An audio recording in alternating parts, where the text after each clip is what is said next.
It is 11:03 p.m.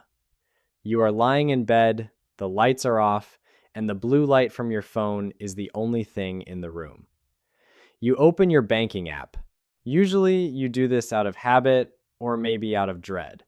But tonight is different. There it is, $20,000. For the first time in your life, the number in your savings account starts with a 2 and has 4 zeros after it. You stare at it a little longer than you would admit. You physically feel your shoulders drop. You exhale a breath you did not even know you were holding. That constant low-level background noise of panic, the fear of rent, the fear of a flat tire, suddenly goes silent. You feel a tiny bit taller. You feel safe. But right in that moment of relief, your brain begins to lie to you. You close the banking app and immediately open a car site. You start looking at apartments with a gym. You think, I am good now. I have a cushion. I can finally live a little. You feel like you have just crossed a massive finish line. But you are wrong. Here is the brutal truth that nobody tells you. That $20,000 is not a trophy. It is a reset button. Data shows that a terrifying percentage of people who claw their way to this specific milestone do not keep it. Within 12 months, most of them will slide back down to $5,000 or less. They do not lose it because they are stupid. They lose it because the moment you hit 5 figures, the game you are playing fundamentally changes without anyone sending you the new rules. You have not won. You have just walked into a trap called Phase 2, and to survive it, you first need to understand who is hunting you. You see, the moment your balance hits that specific number, you trigger an algorithm. For years, when you were broke, the banking system ignored you. They do not make much profit from people with $0, and they cannot squeeze money out of people who have nothing to take. But they also do not make the most money from the super wealthy, because those people have lawyers and accountants who fight every fee.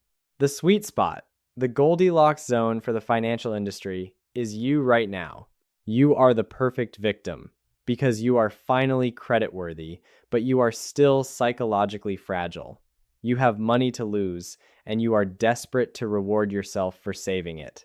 Have you noticed how your email inbox changed in the last few weeks? Suddenly, the offers are not for credit repair or student cards anymore. Now, you are seeing the heavy metal cards. The ones that make a satisfying clink when you drop them on a dinner table. They offer you 50,000 bonus points, access to airport lounges, and a credit limit that is double your actual savings. They tell you, you have earned this. You are successful now. But let us look at what they are actually selling. That shiny premium card might have a $550 annual fee. They tell you it pays for itself with perks, but the data says otherwise. The psychology of holding that card tricks you into spending 15% to 20% more on every transaction just to unlock those rewards. Then come the personal loans. When you were struggling, the bank would not lend you a dime. Now, they are practically begging you to take a $15,000 personal loan for home improvements or a dream wedding. Why? Because they know you have the $20,000 to pay the interest, but not enough forget you money to pay off the principal instantly if things go wrong. They want you in the cycle of debt while you have assets they can seize. This is the middle-class tax that nobody talks about. But here is the scary part. The bank is just the external enemy. If it was just them, you could ignore the emails. The real reason Phase 2 destroys so many people is because the math itself is waiting to punish you if you make the wrong move. To understand why, we have to look at the escape velocity of your money. Think back to the last 18 months. Getting from $0 to $20,000 was probably the hardest thing you have ever done financially. It was a grind. You said no to trips, you ate leftovers, you stressed over gas prices. Why was it so hard? Because in Phase 1, the math was fighting you. You had zero momentum. Every single dollar in that account came from your sweat, your labor, your time. The money itself was doing nothing to help you. If you have $1,000 saved and the market goes up 8%, you made $80. That buys you a tank of gas. It is discouraging. It feels like pushing a boulder uphill. But right now, at $20,000, you have reached a tipping point. At $20,000, That same 8% return is $1,600. That is not a tank of gas. That is a month of rent. That is your electric bill for the entire year. Suddenly, your money is paying for your life.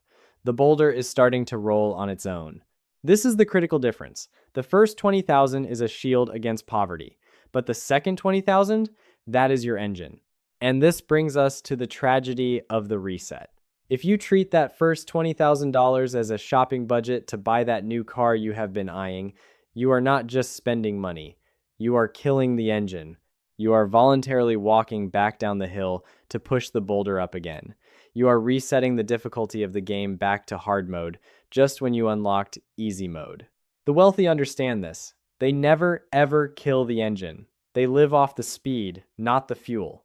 So, we have a problem. The banks want you to spend, your brain wants a reward, but the math demands that you do not touch a cent. How do you reconcile this? Do you just sit on a pile of cash and live like a monk forever?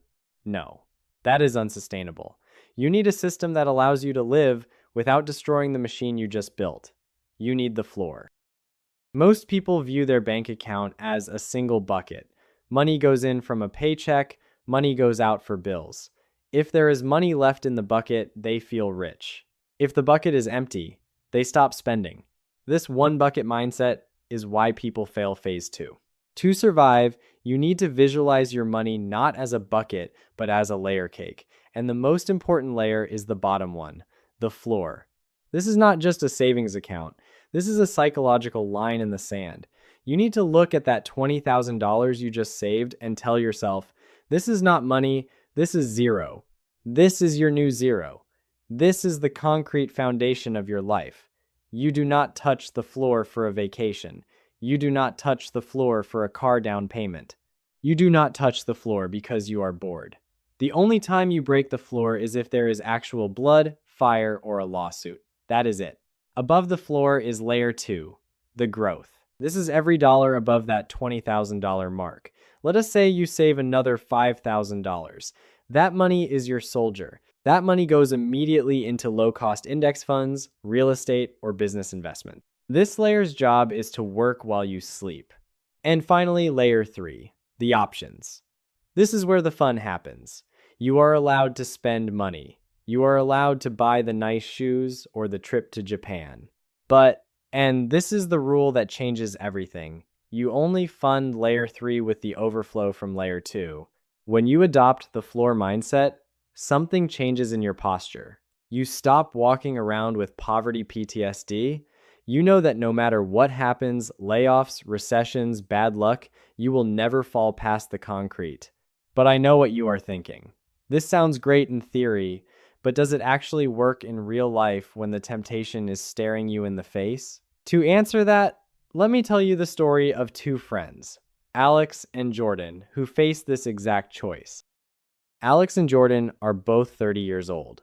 They live in the same city, work similar mid-level corporate jobs, and earn the exact same salary. And on the same Tuesday in October, they both hit that magical number, $20,000. This is where their paths diverge. Alex looks at the banking app and thinks, finally, I made it. Alex drives a beat-up Honda Civic.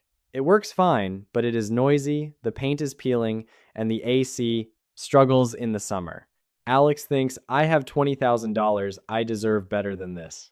So Alex goes to the dealership, the salesman loves Alex. He sees that $20,000 balance and offers a great deal on a brand new SUV, $45,000. But Alex only needs to put $5,000 down. The monthly payment is $750. Alex does the mental gymnastics. $5,000 is only a quarter of my savings. I will still have $15,000 left, and I can afford the $750 a month. So Alex signs. Alex drives off the lot feeling like $1,000,000. The new car smell is intoxicating. But 6 months later, the new wears off. The car is just a car, but the payment remains. Alex's savings have drifted down to $12,000 because of lifestyle creep, eating out more to match the image of the new car owner. Then, a recession hits. Alex's company cuts overtime. Income drops by 20%. Suddenly, that $750 car payment feels like a noose around Alex's neck. But Alex cannot sell the car because it has depreciated. It is now worth less than the loan. Fast forward 10 years. Alex is 40. Alex hates his boss. The workplace is toxic, but Alex cannot quit. Why? Because the monthly burn rate is too high. Alex has stuff, a nice car, a nice apartment full of gadgets, but Alex has zero freedom. Alex is a prisoner of his own upgrades. Now, let us rewind to that Tuesday with Jordan. Jordan hits $20,000. Jordan hates the beat-up Honda just as much as Alex does. Jordan wants the SUV, but Jordan looks at the $20,000 and remembers the rule. This is my floor. This is zero. Jordan keeps driving the Civic. It is annoying, but Jordan decides to tolerate the annoyance for freedom. Jordan takes the next $5,000 earned and puts it into an S&P 500 index fund. Jordan automates a transfer of $500 every month into that growth layer. 5 years pass. The market has a good run. Jordan's growth layer is now worth $60,000. The floor is still sitting there, safe in cash. At age 35, Jordan's boss becomes unbearable. A toxic nightmare who calls at 9 p.m. on weekends. Jordan goes home, looks at the bank account, total liquidity, $80,000. The next morning, Jordan walks into the boss's office. Jordan does not scream. Jordan does not cry. Jordan just says, "I am resigning. My last day is in 2 weeks." The boss is shocked. "You cannot quit. What about your bills?" Jordan just smiles. Jordan takes 6 months off, travels a bit, learns a new skill. Because Jordan is not stressed about rent, Jordan interviews with confidence. Jordan negotiates hard. 6 months later, Jordan lands a new job, paying $20,000 more per year than the old one. Alex used the money to buy a car. The car lost value and trapped him. Jordan used the money to buy the power to say no. Jordan bought freedom. And freedom, ironically, is the asset that helps you make even more money. Now, you might be thinking, okay, I will be Jordan. I will keep the floor. I will invest. But even Jordan is not completely safe yet, because once you start building that growth layer, a new, much quieter enemy appears. This one does not come from the bank, and it does not come from lifestyle creep. It comes from boredom. Here's the paradox of wealth building that nobody admits. Good investing is incredibly boring. Index funds are boring. Watching your money grow by 7% or 8% a year is like watching paint dry. It is not exciting. It gives you no dopamine hit. After a year of being responsible like Jordan, a little devil will appear on your shoulder. You will see a guy on TikTok or Reddit who turned $1,000 into $100,000 overnight, trading crypto options or some obscure meme coin. You will look at your boring $20,000 floor and think, if I just put this into that one trade, I could be rich next week. I could escape the grind immediately. This is the final test. This is how smart people go broke. The moment you get bored is the moment you are most vulnerable. You stop treating your money as a security system and start treating it as a casino chip. I have seen people spend 5 years saving their floor, only to lose 80% of it in 3 days because they tried to speed run to the finish line. So, here is the rule to beat the boredom. Quarantine your risk. If you want to gamble, fine. We are humans, we like thrills. But you do it with 5% of your fun layer. You never, ever, under any circumstances, unlock the floor to gamble. The floor is for survival. The growth layer is for wealth. The fun layer is for play. Do not mix the buckets, because if you keep those buckets separate, the result is not just a high number on a screen. It is something much more valuable. Life really does get easier after $20,000, but only if you realize what that money actually represents. Society tells you that $20,000 is a down payment on a luxury life. The banks tell you that $20,000 is proof you can handle more debt. But now you know the truth. Imagine your financial life is a house. Most people like Alex are trying to build a fancy roof with solar panels and a rooftop pool, but they are building it on a foundation of sand. The moment the storm comes, the roof collapses. The floor is simply pouring the concrete first. It is not sexy. Nobody drives by and compliments your foundation, but it is the only thing that stands when the storm comes. So here is my challenge to you today. Stop looking at the upgrades. Stop looking at the pre-approved offers. Look at your number. Define your floor. And make a pact with yourself right now that you will never go below it again. I want to know where you are in this journey. Are you in phase 1, grinding to get to the first 20,000? Or are you in phase 2, fighting the temptation to spend it? Leave a comment down below with your current floor goal. Writing it down makes it real. And if you want to know exactly how to build that growth layer, which index funds to buy, what accounts to open, make sure you subscribe because that is exactly what we are breaking down in the next video. Do not let the system win. Build your floor. I will see you in the next one.